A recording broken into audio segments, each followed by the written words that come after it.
Alright guys, so in today's video we're going to be going through this live trade execution from last week. This is pre-London Open session, anticipating a run above these swing highs here. A lot of low resistance liquidity, right? And this is using an inversion fair value gap and using a multiple entry technique or a pyramiding technique. So what you can see, obviously there's all that trend on liquidity. So that was kind of what brought my attention to this trade. Also, price had left all these highs that you can see up here untouched, right? Trend on liquidity, we had this massive impulsive move down, and all that did, right, if we grab this price swing, it actually returned into a level of optimal trade entry. So you can see from this swing low to that swing high, I've marked out the optimal trade entry. Price came down, swept this sell side liquidity, tapped into the OTE. I entered one contract, right, as soon as price closed above this inversion fair value gap. You can see that here, right? So one contract. So my idea now is if it does return to the inversion, I'm happy to enter again. Now, what I'm going to do, I'm going to stop that just for a second, and we're going to talk about why is my stop loss placed where it is. Well, here's the thing, right? You've got an inversion fair value gap here. I do not want price to close below that inversion fair value gap. Yes, I could move my stop loss below this swing low, but I'm going with a more aggressive stop loss placement because I'm looking for some action. I'm looking for some abrupt movement to take out this trend on liquidity, right? If it wasn't a low resistance liquidity run, maybe my stop loss gets moved below here. That's the safest option because that low rate of liquidity. But for me, I'm happy to take a riskier play below the candle that actually created the inversion fair value gap and below this candle, which is an order block. So that's kind of what I'll start with. So that's the trade there. Obviously, I've entered with one contract. We're letting things kind of play out here.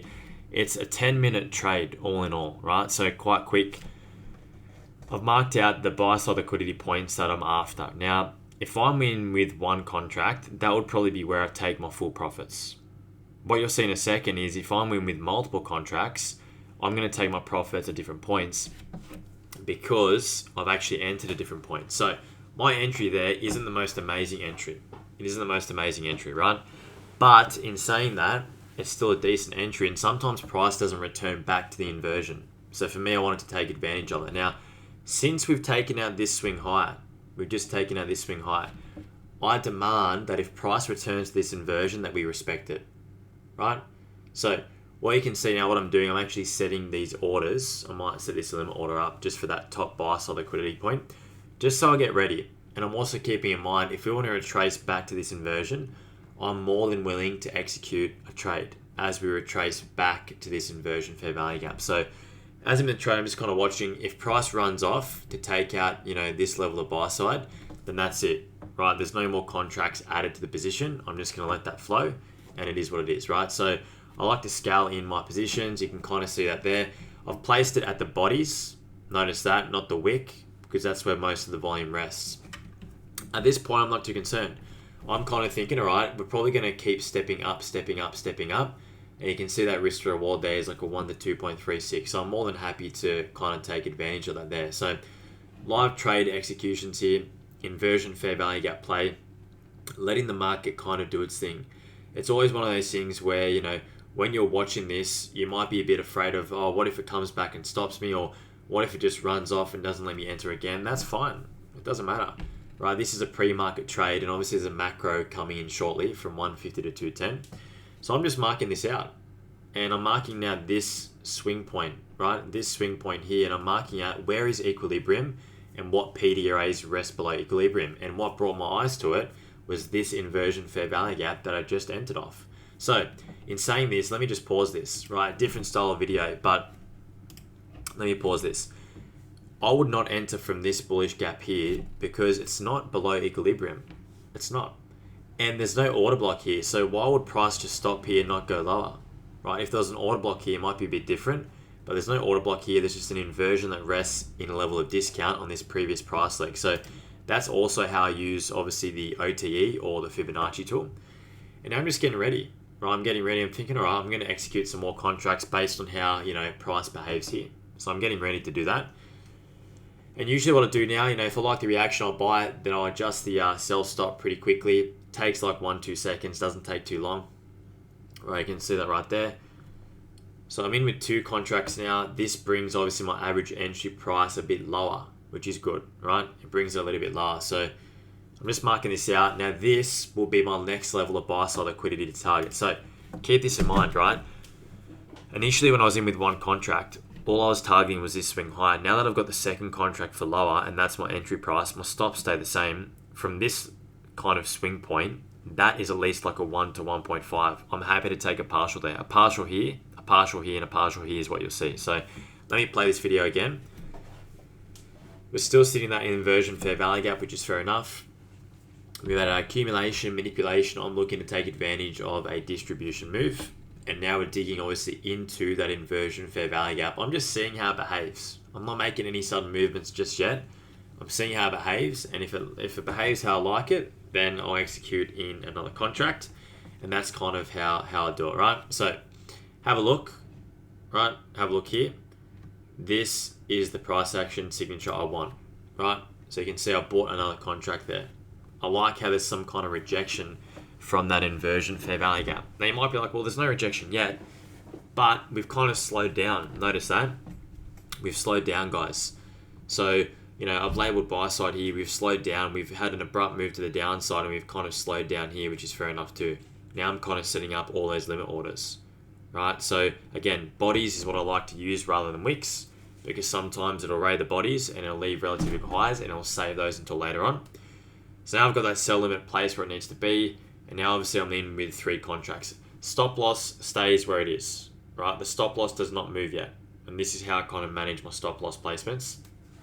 And this is kind of what I do in terms of taking trades. So a lot of you guys want to see live executions. I thought I was recording my audio on this particular day, but I wasn't. So I'm doing this after the fact, but it still kind of shows the process of what I'm thinking. And this is kind of what I'm thinking in the moment. I'm setting all my limit orders, getting those ready. And again, I want to have a bit of a move up like this to the upside, and I'm hoping that the macro is going to at least deliver price. And the macro is in like 10 minutes from now, right? So I'm hoping that, you know, just before that or during that macro, we're going to deliver with price. Entering before the macro, anticipating it's going to run up and take out this trend line liquidity. Now, look at my TP levels. One's here, one's here, one's here. I need massive risk to reward. I'm aiming for liquidity that is low-hanging fruit, that is obvious, that I believe is going to get taken. And especially since it's a pre-London Open trade, I'm happy to do that. So essentially all I'm doing now, I'm wanting this bearish fair value gap here to get disrespected. That's what I want to happen, right? So I think I'll draw this out in a second. We'll see what's happening here. I'm now grabbing that inversion and look at that reaction from the 0.5 level. So any inversion fair value gap, any bullish gap, look at the bodies closing above that 0.5 level, right? That's kind of what I wanted to see. And I wanted to see price reject at this point. So even if we dig back into that again, I still want some rejection from that point, and I want price to move higher, right? I don't believe that we're going to go any lower because we've kind of had this smart money reversal here. We've had all these relative equal highs, trend on liquidity. We've pushed down, we've rated sell side, right? And now kind of starting to move up. So this is kind of how I'm reading price action. Very quick trade. Obviously, I've been in this trade for 6 minutes. This video is a little bit longer because I've paused it to explain some things, but again, there's a lot of waiting. We've been hovering now at this break-even level for quite some time. You've got to let the market do its thing. Give it some time to cook, give it some time to settle. And, you know, if you've got your analysis correct and you've got clear buy-side objectives, right, it should perform. So now I'm just kind of anticipating that we should be able to disrespect this bearish fair value gap. That's what I want to see happen, right? So I believe I'll mark that out in a second, and I want to see this ran through. If that gets ran through, well, guess what? Our first TP is hit, and then I can reduce the sell stop. Now, I'm going to pause that for a second. Have a think about why I might have moved my stop loss below the inversion fair value gap now, rather than leaving it below this candle. Have a think. The reason is, if I am wrong, which I can be, this would be the place that price then would head lower from. So I want to manage my risk just a little bit in this segment of price action. There should be no need for price to break past the 0.5 level or the inversion again. There should be no need. So we should be able to accelerate higher or at least respect this area. So that's kind of why I've moved that stop loss, just so you know.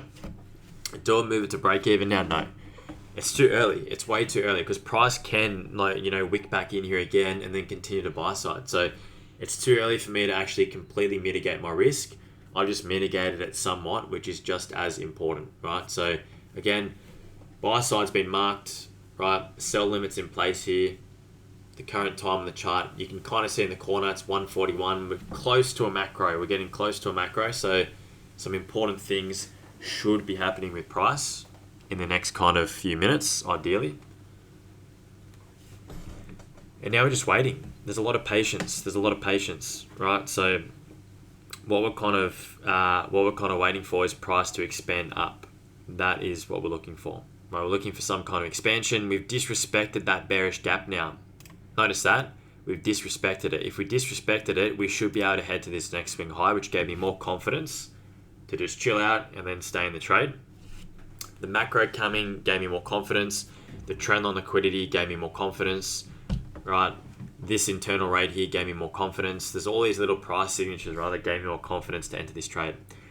And again, quick trade, but nice trade, right? So the current time, if you're looking at it, it's 1:42.